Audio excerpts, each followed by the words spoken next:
We have some letters where the secretaries and people around the table are making statements about how they're doing and what's happening. And I could start with Pete on the left because he's my least controversial person at the table. I don't know how good he is.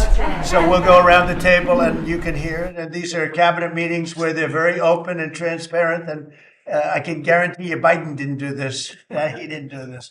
Go ahead, Pete. Well, Mr. President, I think we're controversial because we're over the target.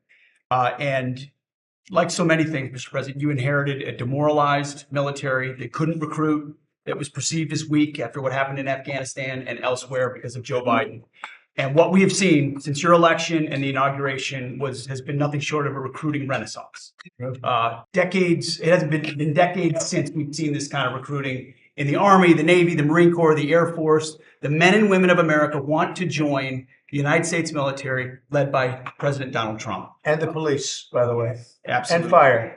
I always mention the fire, but the police and fire, likewise they have waiting lists now. And 6 months ago was a disaster. Truly historic. We can barely absorb the volume and retention as well. Men and women in the military who don't want to get out now that they have a real commander-in-chief.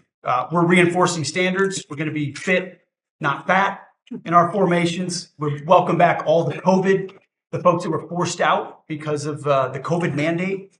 We've ripped wokeness out of the military, served DEI, trans, and it's Fort Benning and Fort Bragg again at the DOD.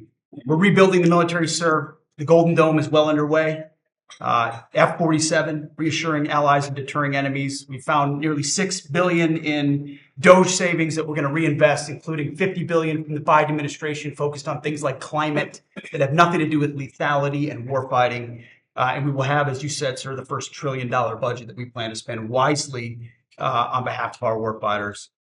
From day one, sir, we've helped get 100% operational control of the border, coming alongside DHS and CBP. Right. We've got 11,000 troops on the border who now, because of the new national defense area, sir, can help detain illegals at the border and hand them over to CBP. It used to be if you saw camouflage on the border, they could hold binoculars, and that's it. Now we can detain and assist, and we're getting operational control of that border. Our NATO allies know they have to step up. The Houthis in the Middle East are feeling the weight of American power, and we're deterring communist China. So because of your leadership, sir, I believe we're making the military great again. And I thank you. Thank you. Thank you.